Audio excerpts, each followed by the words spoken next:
Nakubkob ng Philippine Army ang umunay kampo ng rebeldeng grupo sa bayan ng Del Gallego, Camarines Sur habang nasa 24 na pamilyang lumikas dahil sa pangambang maipit sa engkwentro. May detalye si Jessica Calinog ng GMA Regional TV Balitang Bicolandia. Paring Rubing. Uli! Naroon na naman,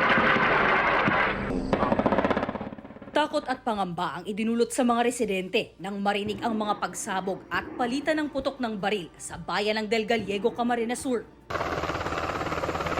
Matatanaw din ang ilang helicopters na nag-iikot sa ilang lugar sa bayan.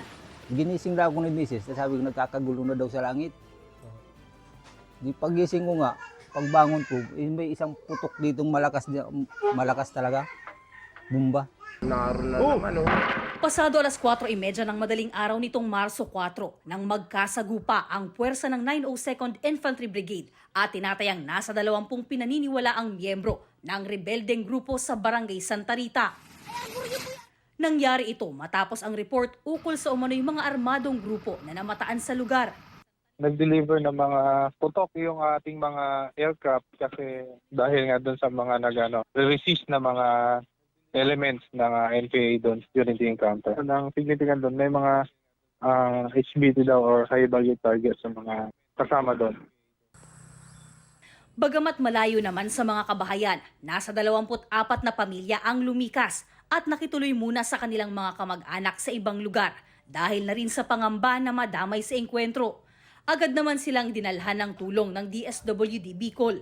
These 24 families were provided with family food packs and yung ating hygiene kit as initial assistance po sa kanila. We are in coordination with the local government unit. We provide technical assistance to the Municipal Social Welfare and Development Office for the conduct of psychosocial debriefing doon sa mga bata at doon sa mga pamilya po na nag-evacuate at possible na affected.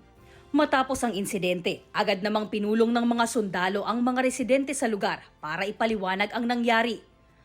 Wala namang naitalang sugatan sa panig ng gobyerno habang inaalam pa sa hanay ng rebeldeng grupo. Nagpapatuloy naman sa ngayon ang scouring o clearing operations ng mga otoridad sa lugar. Mula sa GMA Regional TV Balitang Bicolandia, Jessica Calinog, nagbabalita para sa GMA Integrated News.